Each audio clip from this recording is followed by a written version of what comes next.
अस्सलाम वालेकुम स्टूडेंट्स। पहले लेक्चर में मैंने आपको सिलेबस ओरिएंटेशन के बारे में बताया था, syllabus breakup in relation to your paper pattern. आज हम we are going to begin with your first lesson which is entitled as the dying sun. ठीक है, सबसे पहले डाइंग सन जो लेसन है, what is the nature of this lesson? This lesson is about cosmology. Basically ये लिखा गया है, it has been written by sir James Jeans. पूरा नाम लिखिएगा, जीन नहीं jeans, sir James Jeans. Sir James Jeans कौन था? He was a cosmologist. by his interest, by his specialty, he was a cosmologist. And you know what is cosmology? What is so? Before we come to know that he was a cosmologist, for what is meant by this branch of knowledge? What is meant by cosmology? Cosmology is the study of structure and nature of universe. लिख रहा हूं, इसकी study है, study of structure and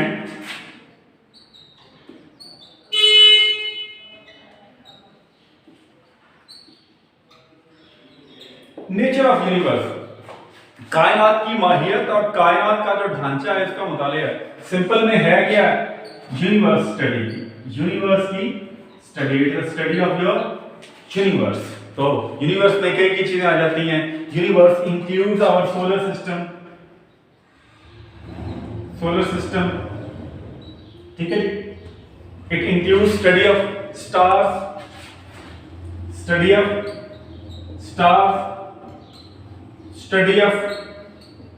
planets क्या हैं, stars क्या हैं, और ये जो कुछ चीजें इनके दरमियान में भी आ रही हैं, ये क्या है? सैटेलाइट्स क्या हैं, नेचुरल सैटेलाइट्स क्या हैं। ठीक है जी, सैटेलाइट की स्टडी है, सैटेलाइट्स की स्टडी है, नेचुरल सैटेलाइट, आर्टिफिशियल सैटेलाइट की बात नहीं होगी। सोलर सिस्टम, स्टार्स क्या हैं, प्लैनेट क्या हैं, इस सारी की जो स्टडी है, this is called cosmology. And he was a cosmologist and he wrote many book on cosmology, but one book from this author it became famous and the name of this book is The Mysterious Universe. ये जो आपका dying सन है ना, basically it is the first chapter from his book The Mysterious Universe। जो उसकी किताब है, ये पुरइस्रार कायनात, ये पुरइस्रार कायनात, और ये पुरइस्रार कायनात जो है, इसका ये पहला चैप्टर है। ये आपका फर्स्ट लेसन है जो आपके सिलेबस में इंक्लूड किया गया। और दूसरी ये बात आपको बतानी है कि सेकंड ईयर की इंग्लिश फर्स्ट ईयर की अंग्रेजी तरह नहीं है, बटन फजूल इलॉजिकल चीजें हैं, अजीब राइटर हैं। ये जो इंग्लिश है, ये वाकई आपको यहाँ को लॉजिक नजर आएगा, कोहेरेंस नजर आएगी। ऐसे नहीं हवा में बातें यहाँ नहीं होंगी। और मैं इसको लाइक करता हूँ। I do like your English syllabus second year more than I do first year। ये मुझे ज्यादा अच्छी लगती है, मैं ज्यादा खुश से पढ़ाता हूँ।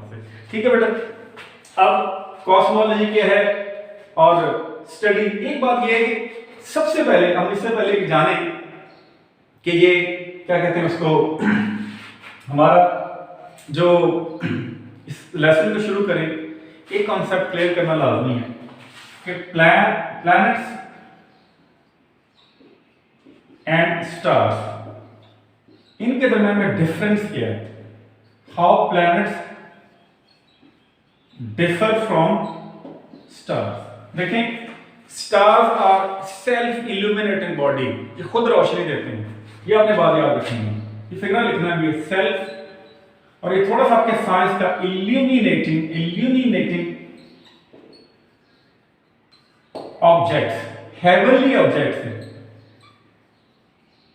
heavenly objects हैं। They emit light at their own, they are light emitting bodies, they are self illuminating, they are light emitting bodies, heavenly bodies है। खुद रोशनी, इनकी अपनी रोशनी होती है। और जो planets होते हैं, they don't have their own light, they receive light from the stars। अब ये क्या होते हैं? They are self-illuminating heavenly objects, and planets, they receive light from stars. They receive light from stars. ठीक है जी? तो इस बात को दूसरे तरीके से इस तरह भी कहा जा सकता है कि planets, they are not self-reliant. They are not self-reliant in terms of light, but stars are self-reliant. ये खुद कफील होते हैं, ये अपनी रोशनी होती है, और ये रोशनी जो है वो दे रहे होते हैं किसी से। इस बात को ध्यान में रखते हुए कि your son is also star, ये बात आपने नहीं सुनी। जब ये बात ध्यान में रखेंगे और आपका जो सन है, सन इज आल्सो अ स्टार। असल में पहले जब भी सेकेंड ईयर को शुरू करता था तो मैं बहुत सारी चीजें पढ़ के बहुत आता था, कॉस्मोलॉजी में बड़ा इंटरेस्ट था मुझे। तो अब हमें लगा हुआ है कि यार लेक्चर रिकॉर्ड कराएं। आपको पता है कितने प्रोसेस से गुजर रहा है। मैं इसकी रिकॉर्डिंग करूंगा, मैं घर से लैपटॉप में ले जाऊंगा, लैपटॉप में करूंगा, लैपटॉप में यूएसबी में करूंगा, यूएसबी से बाद मैं काशा साहब को इसी लेक्चर को दूंगा, काशा साहब इसकी एडिटिंग करेंगे, मिक्सिंग करने के बाद अपलोड करेंगे, अपलोड करने के बाद मेरे चैनल के ऊपर मुझे मैसेज करेंगे that your lecture has been uploaded, you can see it, you can check it. मैं क्या करूंगा, मैं इसका लिंक आपके साथ शेयर करूंगा। This is how this is how a lecture of any of your teacher has to undergo many stages before it reaches you. देखिए कितनी से गुजरना पड़ता है। It means we are concentrating on something extra level. Therefore, most of our energy is consumed on that extra level. So naturally, our energy that should have been focused on preparing our lecture, refining those lectures more, it is being consumed. I mean, our energy is going on extra levels, and the rest of the energy that remain there, it is not sufficient enough to concentrate and refine those lectures in a better way. ठीक? तो लेकिन मेरी कोशिश है आजकल में मैं आपको थोड़ा सा सर जेम्स के मुताबिक, और ये थोड़ा सा कायनात का हैरान करने वाला इल्म है क्या कुछ चीजें, ठीक है जी। अब सन जो है is a star, sun star है। प्लैनेट्स, अच्छा तो प्लैनेट्स हमारी जमीन क्या है, अर्थ क्या है, प्लैनेट है। ये रोशनी ले रही है, सूरज रोशनी दे रहा है, ये रोशनी नहीं ले रही। इसके साथ कोई 9 प्लैनेट, पहले कहते थे 9 प्लैनेट, अब तो कहते हैं Pluto has been removed from the list of planets. अब ये नहीं हुआ कि किसी ने उठाया प्लूटो को, उठा के उधर कहीं रख दिया, ऐसा नहीं हुआ। Pluto it has been removed from the list of planets because it does not fulfill some certain condition which a planet should certainly fulfill। तो कुछ कंडीशन ही ये फुलफिल करता, उसको डार्क प्लैनेट में रखा गया। थोड़ी सी और बड़ी मजेदार बात है, मुझे भूलना जाए, DAWRF, डार्क प्लैनेट। मुझे थोड़ा सा याद आ गया, पिछले साल का पढ़ा हुआ। डार्क कहते हैं बोने को, बोने कहते हैं डार्क क्रिएचर, छोटे छोटे जब लोग होते हैं, लकी रानी सर्कस में आपने देखे हैं, तो डार्क प्लैनेट्स कहते हैं। उसमें आयरस और सिरस है, आयरस और प्लस सिरस, SERIS, ऐसे कुछ पहले हैं। ये डार्क प्लैनेट है, यानी छोटे हैं, ये फुल साइज प्लैनेट नहीं है, ठीक है ना। तो इसके अंदर ये डार्क एंड सिरस पहले प्लैनेट थे, and moreover Pluto has been included into the list of dark planets. Pluto को शामिल कर दिया गया, PLOUTO, प्लूटो। सिर्फ उसको क्लासिफिकेशन से निकाल दिया गया है। Dark planets are not true planets, मेरा ख्याल है। आगे I cannot say anything with certainty, you can check it while I'm typing your question on Google, and okay, and planets, dark planets हैं, तो dark planets mean they are not true planet, not true planet, ठीक है, ये सही true planet नहीं है, dark planet है। आप तीसरा उसके अंदर प्लूटो को भी शामिल कर दिया गया, ठीक है जी। थोड़ी सी बातें जो आपको पता होना चाहिए, so that you may have a better understanding of your lesson, ठीक है बेटा। और हम शुरू करते हैं। Dying sun, sir James and his full name was Sir James Hopkins, sir James Hopkin. यहाँ सर जेम्स, यहाँ हॉपकिन का वर्ड भी आता है, HOPKINS, हॉपकिंस, और एक इसके मतलब के बाद मशहूर है, again I am not sure whether this is true और दिस इज नॉट ट्रू। वो ये है कि इसको पता चला, ये अल्लामा शर्की साहब थे, he was a Muslim scholar and he was a close friend of Allama Sharqi. और अल्लामा शर्की ने कुरान पाक की बड़ी अच्छी तफसीर भी लिखी है, बड़ी अच्छी कमेंट्री उन्होंने लिखी है। तो अल्लामा शर्की साहब ने कुरान पाक की एक आयत पढ़ के सर जेम्स हॉपकिन जीन्स को सुनाई कि those who are knowledgeable, who have knowledge, they are more near to God than those who have not any sort of knowledge।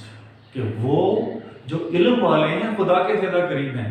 अब पता नहीं whether it is a myth or it is a reality, कहा जाता है कि sir Hopkin gene he heard that particular verse from the Holy Quran, and that verse had such an impact, that verse of Holy Quran which was regarding the value of knowledgeable person, it made him confined into a room। उसने अपने आप को सख्ते में तारी हो गया, and after listening to that particular verse, his body starts trembling all over, it starts shaking all over, just with the proximity, with the closeness that he started feeling with Almighty after listening to that particular verse। उसके बाद and he confined later on such a heavy fit that was on Sir James Jean that he confined himself into his room, and after some days he was found dead। अब मुझे नहीं पता whether this is a myth or it's a reality, you can check it, ठीक है ना, by writing your question on Google browser, and your question should be this: how did Sir James Hopkins Jeans die? कैसे मौत हुई sir Hopkin jeans की? ठीक है जी, अभी आपको बात क्लियर है, प्लैनेट्स के हैं, स्टार्स के हैं, दे दोनों का फर्क होगा तो पता चलेगा। और दूसरा, ये sir James gene he was a staunch believer in Big Bang theory, ठीक है, ये भी इसका मानने वाला था, big bang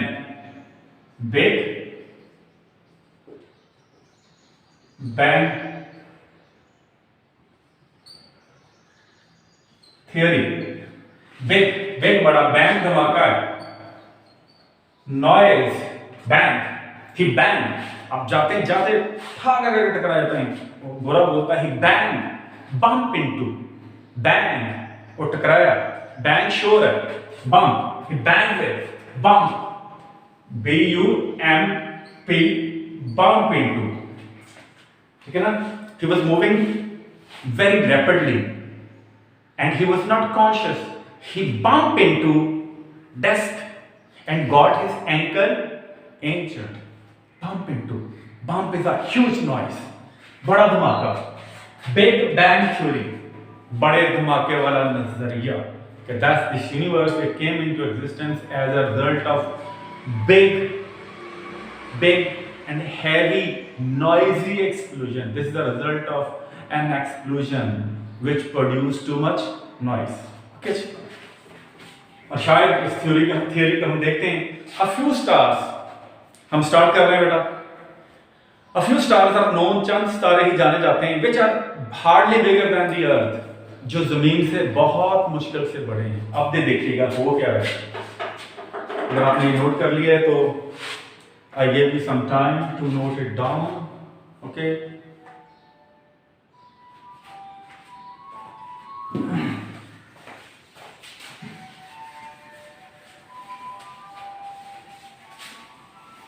ji, a few stars are known, अब बात हो रही है स्टार्स की, प्लैनेट की बात नहीं हो रही। a few stars, चंद एक तारे are known जाने जाते हैं, which are hardly bigger than earth, जो जमीन से बहुत मुश्किल से ही बड़े हैं, बट लेकिन मोस्ट ऑफ देम, उनमें से ज्यादा, आर सो लार्ज, इतने बड़े हैं that hundred of thousand of earth के हजारों नहीं, सैकड़ों नहीं, बल्कि हजारों जमीनाएं जो हैं could be packed inside, हजारों ज़मीनों को लेके उनमें से हर एक के अंदर समोया जा सकता है, inside each, उनमें से हर स्टार के अंदर, and still leave room to spare, और फिर भी जो जगह है वो बाकी बच जाएगी। पहली लाइन में हमने बताया क्या है, he is giving you an idea, writer an idea regarding size of star। आपने ना अपने साइड पे लिखते जाना है साइज के नोट्स पे। पहली एक दो लाइनें, he is giving you an idea how approximately big these stars are। ये स्टार्स है कितने बड़े, रिगार्डिंग स्टार। अच्छा क्या कह रहे हैं, अब जारी बात है, in order to give you an idea he is trying to compare the size of earth with the size of star, size of earth, size of earth with the size of star. सितारे हैं कितने बड़े हैं, कहता है कुछ ही सितारे ऐसे हैं जो जमीन से बामुश्किल बड़े होंगे, लेकिन उनमें से ज्यादा की तादाद, but majority of the stars they are so big, वो इतने बड़े हैं that you can pack not hundreds but thousands of earth into an each star। आप उनमें से हर एक सितारे के अंदर हजारें, सैकड़ों नहीं हजारों जमीनों के बंद कर सकते हैं।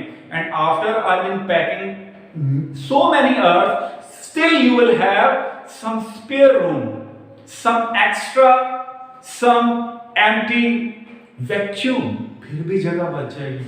थोड़ा सा आइडिया आपको देने लगा हूं, ये जमीन है, ये स्टार्स हैं which are hardly bigger than Earth, hardly bigger, ये जमीन थोड़ा सा छोटी है, hardly bigger, जो बहुत मुश्किल से बड़े हैं, इनके कुछ तो ऐसे ही जमीन से बड़े हैं, बड़ी मुश्किल से बड़े हैं, लेकिन ज्यादातर इतने बड़े हैं कि बहुत बड़ी जमीन बना दी जाए, ये सबसे बड़ा स्टार है, और ये सपोज करें ये छोटी छोटी जमीनें हैं ऐसे, you can pack not hundreds but thousands of earth into each of them, and still you will an extra room to spare। ये स्पेयर रूम में दिखा दीजिए, ये फिर भी कहता जगह बच जाएगी, ये जगह है, ये जमीनें हैं, these are earth। और अगली बात ये है कि ये टेक्निकल सा लेसन है, मैं कोशिश करूंगा, I will try my best to do justice with this lesson because the lesson is basically scientific in its nature। I will try as much as humanly possible for me to do justice with this topic। अब ये देख लें, अब मैंने अब उनकी तादाद कितनी है, who are much bigger than the earth, they are in majority, ठीक है ना, that you can pack so many earth into an inside in each of them and still you will have spare room, फिर भी जगह बच जाएगी। अब can it means there is no comparison between the size of stars and size of earth। Star के size की बात कर रहा है, ठीक है। उसके बाद है नेक्स्ट बेटा, और and we find and here and there, और यहाँ और वहाँ, we find an immense star, हमें मिलता है, हम पाते हैं, we find हम पाते हैं an immense star, line underline कर रहे हैं सिर्फ उनकी यहाँ लाइन है, we find हमें मिलता है immense मतलब बहुत बड़ा, I-M-M-E-N-S-E, immense क्या है, very large,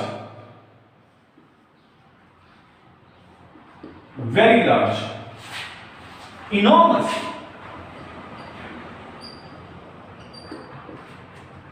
colossal, C-L-O-S-S-A-L, colossal, immense, gigantic।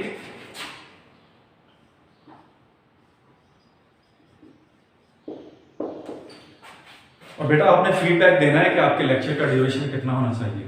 वैसे हम कोशिश कर रहे हैं। असल में जो फर्स्ट ईयर की क्लास है वो फुली फॉर्म नहीं हुई, वो बच्चे हमें जानते नहीं। आप चूँकि कल पढ़ चुके हैं, आपको पता है हम क्या करते हैं क्या नहीं कर सकते, ठीक है जी।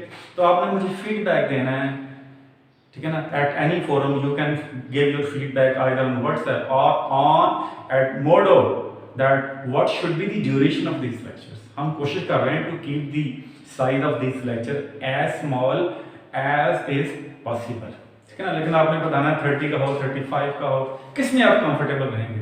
क्योंकि जो बच्चे नए आए हैं वो तो 5 लेक्चर सुनेंगे, 35 मिनट, 25 50 मिनट का, 40 मिनट का।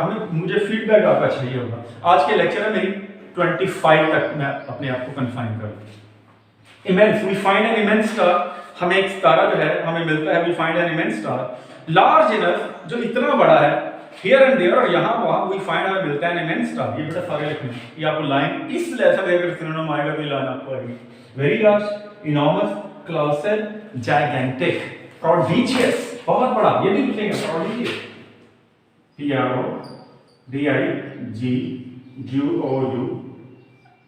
PRODIGUOUS, प्रोडिजियस, प्रोडिजियस जी। So large, here we find an immense star, हमें मिलता है इतना बड़ा स्टार, लार्ज इनफ, जो इतना बड़ा है, टू कंटेन, कि वो अपने अंदर समा सकता है, millions and millions of earth, कि वो अपने अंदर सैकड़ों नहीं, हजारों नहीं, लाखों की तादाद में जमीनें समा सकता है। And the total number of star in universe, और इस कायनात में इन स्टारों की कुल मिकदार, टोटल नंबर ऑफ स्टार्स, ठीक है जी। इस पैराग्राफ में आपने साइड पे लिखना है। पहले उसने क्या बात की है, he talked to you about the size of star, and now he is going to talk with you about the number of stars. What is their numerical strength, their size, their number, और अगले paragraph में बात करेगा about their movement, move कैसे करते हैं। अब आगे ने साइड पे क्या लिखना है, लिखेगा फर्स्ट पहली 3 लाइनों के साइड पे क्या लिखना है, साइज ऑफ स्टार्स। अब इसके साइड पे क्या लिखना है, ये जो लाइन यहां से शुरू हो रही है, नंबर ऑफ स्टार, स्टारों की तादाद की। बेटा हम इस लेक्चर पर जारी रखेंगे और आपके फीडबैक का मुझे इंतजार रहेगा, और मेरी कोशिश है कि वर्ड एक लैपटॉप के ऊपर आपके साथ कोई लाइव सेशन भी कर लूं। मैं आपको बहुत मिस कर रहा हूं। I can not express my heartfelt feeling that I am having for you people. I am missing you a lot. और अब मुझे पता चला कि we teachers are nothing without you people, without our dear students, ठीक है ना। जिंदगी हमारी बिल्कुल एक एम्प्टी है, खराब बनी हुई है, but we are trying to make it interesting some or the how. We are trying. Inshallah, this time, this difficult time, this adverse situation, it will soon blow over. And inshallah we will meet again. Until then, Allah Hafiz. Thank you for watching.